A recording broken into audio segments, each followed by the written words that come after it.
Have you ever looked at ancient wisdom and just wondered, how do I actually use this in my busy modern life? Well, today we're doing exactly that. We're going to take the beautiful Balinese concept of Chaturmarga Yoga and turn it into a practical daily guide for purifying your soul, following the path of the sun from the moment you wake up all the way to when you go to sleep.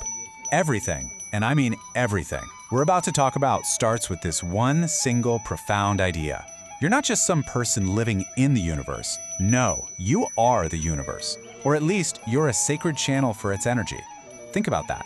The energy of the entire macrocosm is flowing through you right now. So here's the catch, right? It's the problem we all run into.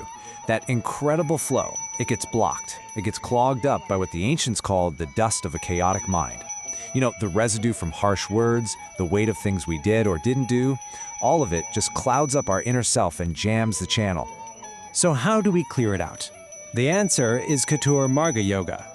Now, the most important thing to get here is that these are not 4 different paths you can just pick and choose from. Not at all. You have to think of it as one integrated practice, like one single breath. If you miss one part, the whole purification process just stops. All right, let's dive in. Our day begins at dawn, right? Before the emails and the notifications, before the world gets loud. This is when we light the lamp inside our own mind. This is where we find our compass for the day. This is the path of Jnana Marga Yoga. So Jnana Yoga is all about knowledge. It's the map for your soul.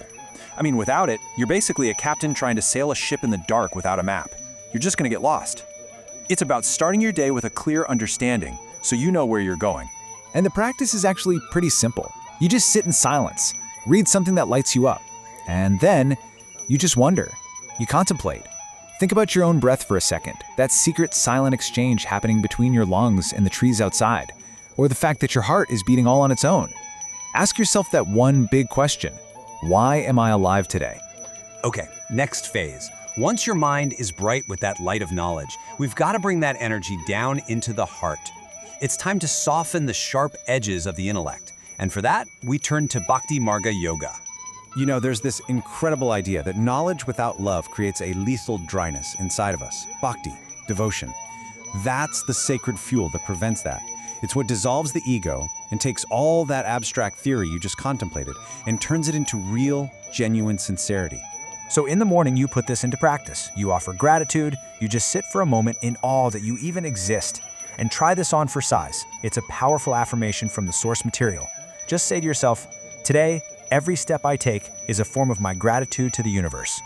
Seriously, that one thought can totally change the entire vibe of your day. Now the sun is high, and it's time. It's time to step into the arena of life. We take our map of knowledge, we take our fuel of devotion, and now we put them into the living, breathing vehicle of action. This, my friends, is Karma Marga Yoga. Karma Yoga is the path of working with real discipline and purpose. And it's not just for our own benefit. It's about maintaining harmony between us and the world around us. It's about making our work, whatever it is you do, into a sacred offering. But, and this is a big but, there's a secret to making it work. And this next part, it's described as the heaviest yet most beautiful secret of this entire practice. It's the absolute key. It's what unlocks true, selfless action and gets rid of so much of our daily frustration and struggle. And here it is. Do your work, whatever it is, and do it with excellence. But, and this is everything, let go of your attachment to the results. Let go of the need for praise, for a reward, for a specific outcome. When you just act to serve, to maintain harmony, all that junk, the greed, the disappointment, it just dissolves. Your work actually becomes a way to purify yourself. So as evening comes, our focus shifts again. After a whole day of outward action, it's time to come back home, to the temple of ourselves. This last phase is all about protecting and completing the whole sacred process. This is Raja Marga Yoga. You can think of Raja Yoga as the guardian of your inner temple. It's the path of self-control that makes sure your batteries are fully charged for the next day. It's the practice that keeps that sacred conduit we talked about clean, strong, and totally ready to receive the flow of the universe tomorrow. So your evening practice is all about winding down and cleaning house. You nourish your body with clean food. You use your breath, pranayama, to clear out any of the emotional gunk from the day.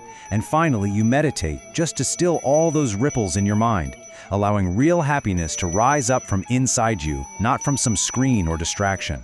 Now, it is so important to remember this. These 4 paths, knowledge, devotion, action, and control, they are not a checklist. They're a mandala. They're one single, indivisible breath that makes up a complete day, and eventually a complete and whole human being. And this shows it perfectly, right? It all comes together. You got the compass of knowledge, the fuel of devotion, the vehicle of selfless action, and the guardian of self-control. And when they all work together in harmony, what do you get? A balanced, purified self, right there in the center. So, why do all this? Well, there are 2 ultimate goals. The first is Jagadita, which means worldly welfare. Living a healthy, happy life here on Earth. And you can't do that if your work and your body are a mess. The second is Moksha, inner liberation, freedom for your soul. And you can't get that if your mind is dark and your heart is closed. This practice serves both. And so the cycle completes and it begins again. By weaving these 4 paths into your day, you create this beautiful mandala of self-purification. And that leaves us with one final, powerful question. After you do the work to clear your channel, what are you going to do with that purified energy tomorrow?